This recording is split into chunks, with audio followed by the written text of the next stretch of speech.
নমস্কার দর্শক বন্ধু। কলেজ জীবনে পড়া একটি বই আমার জীবনকে পুরোপুরি পাল্টে দেয়। সেই বইটিরই সামারি এবং সেখান থেকে কী কী উল্লেখযোগ্য শিক্ষণীয় বিষয় আছে সেটা নিয়ে আজকের ভিডিও। আপনাদের অনেকের মতোই আমারও জন্ম কিন্তু একজন সাধারণ মধ্যবিত্ত বাঙালি পরিবারে, যেখানে ব্যবসা বাণিজ্য বা শেয়ার বাজারের থেকেও কিন্তু চাকরিকে অনেক বেশি গুরুত্ব দেওয়া হতো। সেই মতো সফল বলতে আমরা সেরকমই শুনে এসেছি যে ছোটোবেলা থেকে খুব মন দিয়ে পড়াশোনা করে ভালো মার্কস পেয়ে দেন বড় কোম্পানিতে চাকরি করা। সেই মতো ছোটোবেলা থেকে আমারও মাধ্যমিক উচ্চ মাধ্যমিকে মার্কস বেশ ভালোই ছিল। শিবপুর বিই কলেজ থেকে ইঞ্জিনিয়ারিং পাস করা, দেন তারপর কিন্তু টিসিএস এবং আইবিএমের মতো বড় কোম্পানি থেকে অন ক্যাম্পাসিংয়ে চাকরিও হয়ে যায়।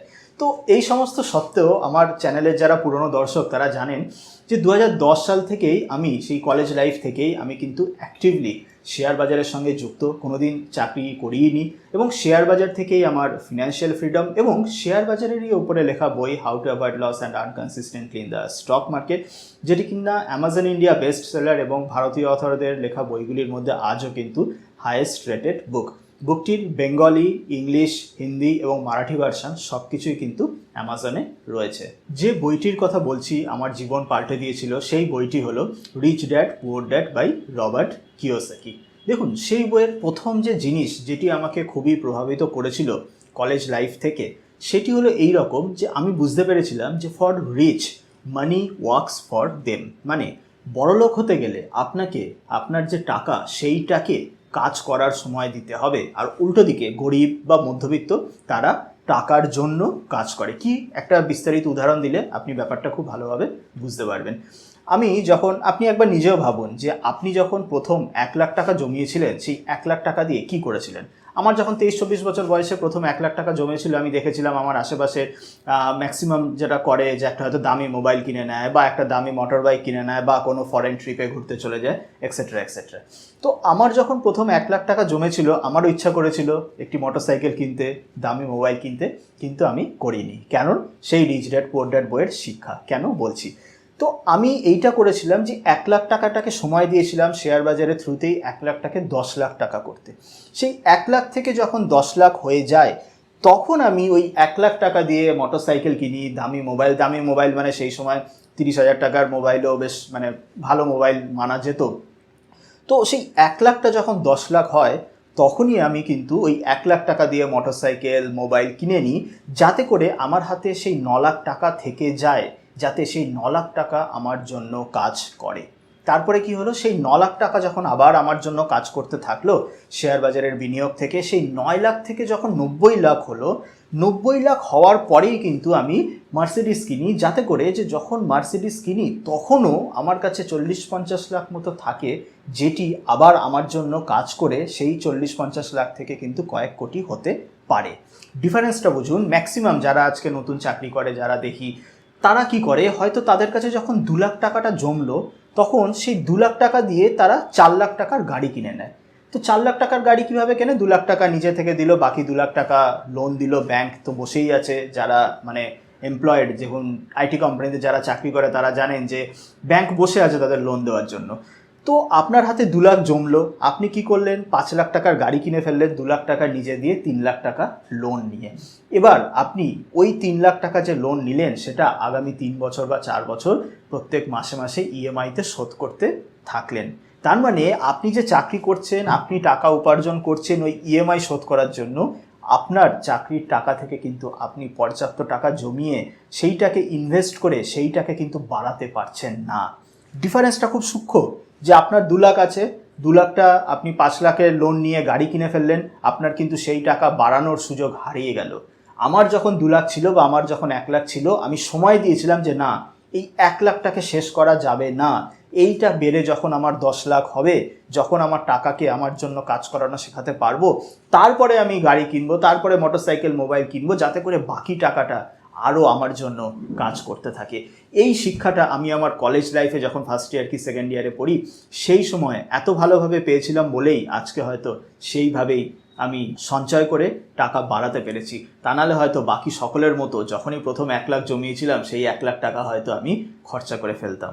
তাহলে মনে রাখবেন, প্রথম যে গুরুত্বপূর্ণ জিনিস, খুব সূক্ষ্ম ডিফারেন্স কিন্তু এটার হিউজ প্রভাব ফেলে, যে for rich money works for them and poor works for মানি।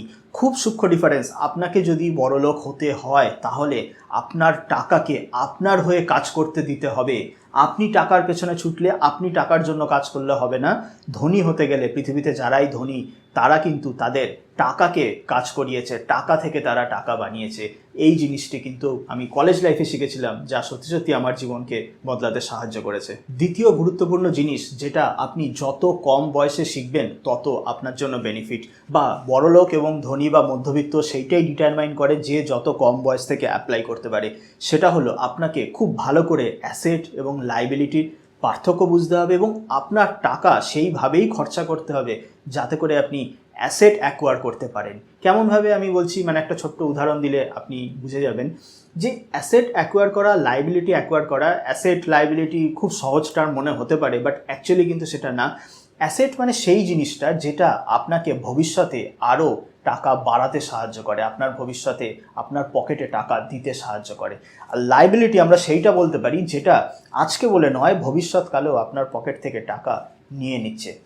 জিনিসটা কি দেখুন, আবার যদি আমি একটি খুব সহজ এক্সাম্পল দিয়ে বুঝি, আপনি পৃথিবীতে যত ধনী ব্যক্তি আছে তাদের প্রত্যেকের দিকে যদি তাকান তাহলে বুঝতে পারবেন, মানে ধনী ব্যক্তি বলতে যেমন ধরুন আম্বানি হলো, আদানি হলো, টাটা হলো বা নারায়ণ মূর্তি হলো, এদের মানে রিলায়েন্স, আদানি, টাটা গ্রুপ বা ইনফোসিস, টিসিএস, প্রত্যেক কোম্পানির দেখবেন আপনি ম্যাক্সিমাম কোম্পানিরই কিন্তু লোন থাকে। এই যে আমি তা একটু আগেই বললাম যে লোন কিভাবে একজন সাধারণ মধ্যবিত্তকে শেষ করে দিতে পারে।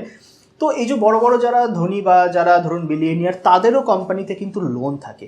কিন্তু ডিফারেন্স কি জানেন? তারা যদি 100 কোটি টাকা লোন নেয়, তারা সেই 100 কোটিটাকে 200 কোটি বানায় এবং বাকি 110 কোটি হয়তো ব্যাংকে ফেরত দেয়। কিন্তু একজন মধ্যবিত্ত যখন লোন নেয়, হয়তো একজন মধ্যবিত্ত 2 লাখ টাকা লোন নিয়ে হয়তো একটি গাড়ি কিনলো, সেই 2 লাখ টাকাটা কিন্তু আর বাড়ে না, সেই গাড়ির ভ্যালুটা কিন্তু আর বাড়ে না, সেই গাড়ির ভ্যালুটাও কমে যায় এবং লোন পে করার ফলে তার কিন্তু আর ইনভেস্টমেন্ট, যে টাকাকে যে বড় করার, সেই জিনিসটা হয় না। তো সবসময় মনে রাখবেন, মেনলি যখন আপনার বয়স অল্প থাকবে, যে আপনি প্রতিটা টাকা যখন খরচা করবেন খেয়াল রাখবেন যে সেই টাকাটি আপনার অ্যাসেট বানাতে খরচা হচ্ছে না লাইবিলিটি বানাতে খরচা হচ্ছে।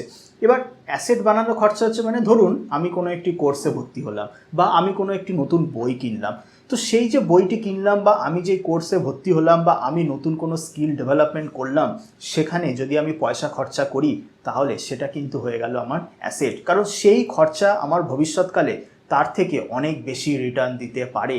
উল্টো দিকে আমি যদি একটি গাড়ি কিনি, আমি একটি মোবাইল কিনি, দামি জামা কাপড় কিনি, একটি ভালো ফরেন ট্যুরে যাই, সেই সমস্ত খরচা কিন্তু আমাকে ভবিষ্যতে সেখান থেকে কোনোদিনই ভালো রিটার্ন দেবে না। রাদার গাড়িও কিন্তু একটি ডেপ্রিসিয়েটিং অ্যাসেট। শুধু তাই নয়, অনেকেই বলেন যে রিচ ড্যাড পুয়ার ড্যাড বইতে এই জিনিসটি খুব ভালোভাবে বলা আছে, যে অনেকেই বলেন যে বাড়ি, হয়তো আপনি লোন নিয়ে একটি বাড়ি কিনলেন, বাড়িকে অনেকেই কিন্তু অ্যাসেট ভাবে। মনে রাখবেন, বাড়ি তখনই আপনার অ্যাসেট, রিয়েল এস্টেট তখনই আপনার অ্যাসেট হবে যদি আপনি সেই বাড়িটি কাউকে ভাড়া দিয়ে সেখান থেকে অর্থ উপার্জন করতে পারেন।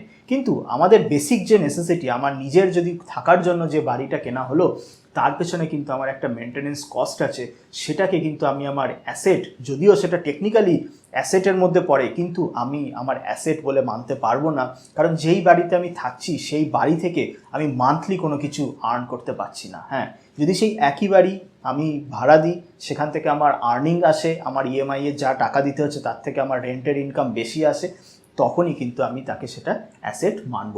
তো মনে রাখবেন সবসময় যে রিচ পিপল, ধনী ব্যক্তিরা ছোটোবেলা থেকেই সবসময় অ্যাসেট অ্যাকুইজিশনে বেশি ধ্যান দেয়, যার জন্য তারা আজকে রিচ। আর অপরদিকে গরিব বা মধ্যবিত্ত, তারা অল্প বয়স থেকেই লাইবিলিটি, মানে তারা জানতে বা তাদের অজান্তে লাইবিলিটি অ্যাকুমুলেট করে ফেলে, যেটা তাদেরকে ধনী হতে কিন্তু বাধা দেয়। 3 নম্বর গুরুত্বপূর্ণ লেসনে আমরা দেখব যে কি করে রিচ বা ধনীরা কর্পোরেশন সিস্টেমের মাধ্যমে লিগালি অনেক বেশি সেভ করে। তার আগে আমি আপনাদের মনে করিয়ে দিই, এই যে আগে বললাম যে অ্যাসেট পারচেস ইজ মাস্ট, এবার অ্যাসেট অ্যাকুমুলেট করা মানে যে হিউজ টাকা দিয়ে জমি, রিয়েল এস্টেট সবসময় অ্যাকুমুলেট করা বা অনেক টাকার শেয়ার কেনা, তা কিন্তু নয়।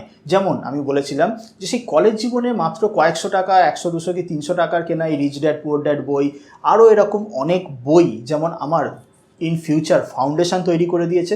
তো আমি মনে করি যে কোনো investment on books is a huge future potential asset. ঠিক তেমনইভাবে আমি নতুন একটি অডিও বুক সামারির প্ল্যাটফর্ম পেয়েছি, যার মাধ্যমে কিন্তু এই রিচ ড্যাড পুয়ার ড্যাড বইটিরই সামারি শুনে আমার যথেষ্ট ভালো লাগলো। আরও একবার আপনাদের মনে করিয়ে দিই যে রিচ ড্যাড পুয়ার ড্যাড বইটি কিন্তু আমি কলেজ জীবনে পড়ার পরেও কিন্তু আমি প্রত্যেক বছর একবার করে পড়ি, যাতে করে সেই যে জিনিসগুলো শিখেছি সেগুলোর সঙ্গে আপ টু ডেট থাকতে পারি এবং বারবার নিজেকে সেগুলো মনে করাই। যেই অডিও প্ল্যাটফর্মটির নাম বললাম অডিও সামারি, তার নাম হলো কুকু FM, যেখানে 4000-এরও বেশি অডিও বুকের সামারি নানান রকম রিজনাল ল্যাঙ্গুয়েজে, বাংলা, হিন্দি, মারাঠি থেকে শুরু করে অনেক রকম রিজনাল ল্যাঙ্গুয়েজে অ্যাভেলেবেল আছে। আনডাউটেডলি ভারতের মধ্যে এখন আমি ইন্ডিয়ার যত প্ল্যাটফর্ম দেখলাম তার মধ্যে সবথেকে বেশি বইয়ের লাইব্রেরি। এবং আরও মজার ব্যাপার যে অন্যান্য প্ল্যাটফর্মের থেকে এই প্ল্যাটফর্ম যেটা কুকু FM এর সাবস্ক্রিপশন চার্জ কিন্তু খুবই নমিনাল, বছরে 399। আর আমার কুপন কোড আপনি যদি ইউজ করেন তাহলে কিন্তু বছরে মাত্র 199 টাকা। কুপন কোড আপনি ডেসক্রিপশানে পেয়ে যাবেন। এবং আমি মনে করি এই 199 টাকার অ্যানুয়াল সাবস্ক্রিপশান কিন্তু আপনাকে ফিউচার অ্যাসেট যেটা আমি বলছি সেটা বানাতে কিন্তু অনেকটাই হেল্প করবে। আমার যারা চ্যানেলের পুরনো দর্শক তারা জানেন যে আমি নিজে কোনো প্ল্যাটফর্ম ইউজ না করে কিন্তু কোনোদিন কোনো কিছু প্রমোট করি না। এই ক্ষেত্রেও তাই আমি নিজে কুকু FM এর আমার নিজের অ্যানুয়াল সাবস্ক্রিপশান রয়েছে। নিজে রিচ ড্যাড পুয়ার ড্যাড বইটির অডিও সামারি আমি শুনেছি এবং শুনে যথেষ্ট ভালো লাগলো।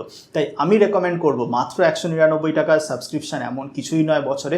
আপনি আর কিছু করুন না করুন, একবার এই রিচ ড্যাড পুয়ার ড্যাড বইটির সামারি খুব মনোযোগ সহকারে কয়েকবার শুনুন, তারপরে আপনি চাইলে পুরো বইটি কিনে পড়তেই পারেন, কিন্তু বইয়ের সামারি এই শোনাটি কিন্তু মাস্ট। কুকু FM এর লিঙ্ক ডেসক্রিপশন বক্সে পেয়ে যাবেন এবং কুপন কোডটিও ডেসক্রিপশন বক্সে আছে। চলুন তাহলে আবার চলে যাই আমরা 3 নম্বর লেসনের দিকে। 3 নম্বর লেসনে রবার্ট কিওসাকি বলেছেন যে ধনী, এটা পৃথিবীব্যাপী, যে ইন্ডিয়া কেন সারা পৃথিবীব্যাপী ধনীরা কিন্তু কর্পোরেট স্ট্রাকচার বা কোম্পানি স্ট্রাকচারের মাধ্যমে বিজনেস করে অনেক বেশি টাকা সেভিংস করেন। কিভাবে? একটা এক্সাম্পল দিই, যে ধরুন আপনি যদি চাকরিজীবী, আপনি ধরুন যে চাকরি করছেন, তো একজন চাকরি যারা করছে তারা কি হয় যে ধরুন 1 লাখ টাকা যে স্যালারি এলো, সেই 1 লাখ টাকার মধ্যে থেকে আগে হয়তো 20 বা 25 কি 30 টাকা ট্যাক্স পে করতে হয়। তারপরে যেই টাকাটা বাঁচছে, যে ধরুন 70,000 টাকা বাঁচলো, সেই 70,000 টাকা দিয়ে হয়তো মোবাইল কিনলো বা কোনো জায়গায় ইলেকট্রিসিটি বিল পে করলো, মোবাইল ফোনের বিল পে করলো, পেট্রোল কস্ট, ট্রান্সপোর্টেশন, এই সমস্ত জিনিসটা কিন্তু হয়। কিন্তু বিজনেস স্ট্রাকচারটা অন্যরকম। বিজনেস পার্সন যারা, আপনি যদি অ্যাজ আ বিজনেস যদি অপারেট করেন, তখন কি হলো, ধরুন আপনার 1 লাখ টাকা ইনকাম, 1 লাখ টাকা ইনকামের পরে আপনার ধরুন ইলেকট্রিসিটি বিল, মোবাইলের বিল বা মোবাইল কেনার খরচ, বা দেন আপনার ফুয়েল খরচা, ট্রান্সপোর্টেশন খরচা সমস্ত মিলে ধরুন হলো আপনার 60,000 টাকা। তো এই 1 লাখ মাইনাস 60,000 হয়ে যে 40,000 টাকা যেটা থাকলো, সেই 40,000 টাকার ওপরে কিন্তু ট্যাক্স পে করতে হয়। মনে রাখবেন, বিজনেস করা মানে বিজনেস স্ট্রাকচার খোলা, প্রাইভেট লিমিটেড কোম্পানি হোক, পার্টনারশিপ হোক বা LLP হোক, অবশ্যই মানে ভারতের মতো দেশে কিন্তু তার অনেক ডিসঅ্যাডভান্টেজ বা অনেক জটিল জিনিসও রয়েছে। যেমন অ্যাজ এ বিজনেস ওনার আপনাকে TDS প্রত্যেক মাসে পে করতে হবে, দেন GST আছে, দেন প্রফেশনাল ট্যাক্স আছে, দেন অ্যাডভান্স ট্যাক্স অ্যান্ড অল, এই সমস্ত ব্যাপার তো রয়েছে। তো অবভিয়াসলি কোনো কিছুই অতটা সোজা না। আজকে আমরাও মানে ইন্ডিয়াতে বিজনেস করতে গিয়ে দেখি যে ইজ অফ ডুইং বিজনেস যেটা, সেটা কিন্তু অতটাও মানে ইজি নয়। অনেক কিছু লিগ্যাল এবং অনেক কিছু ট্যাক্সেশনের দিক থেকে জিনিসগুলোকে বুঝে এগোতে হয়। মানে ধরুন আপনি হয়তো একজন ডক্টর হলেন, যে আপনি ডক্টর হয়ে ধরুন আপনি কোনো চেম্বারে বসছেন, সেখান থেকে আপনি আর্ন করছেন, তাহলে আপনি সেখান থেকে ইনকাম করলেন, হয়ে গেল। কিন্তু অ্যাজ এ ডক্টর আপনি যদি বিজনেস খুলতে চান, মানে আপনি হয়তো নিজে একটি হসপিটাল খুলতে চাইছেন বা একটি বড় ক্লিনিক খুলতে চাইছেন, তখন কিন্তু খালি আপনার মানে মেডিকেল মানে নলেজই নয়, আপনার তার সঙ্গে সঙ্গে ট্যাক্সেশন এবং লিগ্যাল নলেজ থাকাটা দরকার। এবং অবশ্যই সেইগুলো যদি থাকে, তখনই আপনি যে এই যে অ্যাডভান্টেজ যেটা বললাম, যে ইনকাম মাইনাস এক্সপেন্স যেটা হলো তার উপরে ট্যাক্স, বাকি যারা চাকরিজীবী তারা কিন্তু ইনকাম মাইনাস ট্যাক্স, তারপরে যেটা বাকি থাকলো সেটা expense. Rich dad poor dad বইতে রবার্ট কিওসাকি কিন্তু এটাই বলেছেন যে সমস্ত ধনী ব্যক্তি পৃথিবীতে, এবং এটা আপনিও দেখবেন যে পৃথিবীতে সমস্ত ধনী ব্যক্তি তারা অ্যাজ এ কর্পোরেশন মানে অ্যাজ এ কর্পোরেশন হিসাবে ইউজ হয়, মানে মুকেশ আম্বানি ধরুন রিলায়েন্স ইন্ডাস্ট্রিজ, সেই রিলায়েন্স ইন্ডাস্ট্রিজের জন্য কিন্তু আজকে বিলিয়নিয়ার। তো একইভাবে আমিও সেই ছোটোবেলায় সেই কলেজ লাইফ থেকেই ওই একটা টার্গেট ছিল যে কি করে বিজনেস সেট আপে গিয়ে অপারেট করব। অবশ্যই কঠিন, কোনো কিছু সহজ কিছুই নয়, বাট যদি আপনি ঠিকঠাক করতে পারেন সেটা কিন্তু যথেষ্ট রিওয়ার্ডিং। তাহলে মনে রাখবেন, Robert T Kiyosaki the rich dad poor dad বইতে বলেছেন, প্রথমত for rich money works for them, মানে আপনাকে ধনী হতে গেলে টাকা আপনার জন্য কাজ করতে হবে। আপনি যখন ঘুমিয়েও থাকবেন তখনও যেন টাকা আপনার জন্য কাজ করে। দ্বিতীয়ত যেটা আমি বললাম যে রিচ অলওয়েজ অ্যাকোয়ার অ্যাসেট, মানে যারা রিচ তারা কিন্তু সবসময় তাদের প্রত্যেকটা পয়সা হোক যাই হোক টাইম অ্যান্ড এনার্জি খরচা করে অ্যাসেট অ্যাকুইজিশনের জন্য, যেই অ্যাসেট ভবিষ্যৎকালে আপনি যখন ঘুমিয়েও থাকবেন কিছু নাও করবেন তখনও আপনাকে ইনকাম করতে সাহায্য করবে। এবং তৃতীয়ত যেটি বললাম সেটি হলো কর্পোরেশন সেট আপে গিয়ে আপনার মোর সেভিংস। এই রকম আরও অনেক লেসেন্স আছে, অবভিয়াসলি বইটি তো অনেক বড়, এবং তার জন্য অতি অবশ্যই আপনি কুকু এফএমে গিয়ে যে বইটির সামারি বাংলা ভাষায় সহজ বাংলায় আপনি কিন্তু শুনে নিতে পারেন। আবারও বলছি, অ্যানুয়াল সাবস্ক্রিপশন 399 টাকা, কিন্তু আপনি যদি ডেসক্রিপশন বক্সে ভিজিট করে আমার ডেসক্রিপশানে গিয়ে লিঙ্কে ক্লিক করে তারপর আমার কুপন কোডটি ইউজ করেন, মাত্র 199 টাকার অ্যানুয়াল সাবস্ক্রিপশানে আপনি 4000-এরও বেশি অডিও বুক সামারি পেয়ে যাবেন। প্রচুর বাংলা বইয়ের সামারিও রয়েছেন, আপনি কিন্তু সেগুলো এক্সপ্লোর করে দেখতে পারেন। আজকের মতো চলুন এই পর্যন্ত, ভালো থাকবেন এবং আপনার ফিডব্যাক কী রকম ভিডিও চাইছেন অতি অবশ্যই কমেন্ট করুন। ভিডিও থেকে নতুন কিছু শিখতে পারলে অতি অবশ্যই লাইক এবং শেয়ার করবেন। Happy investing.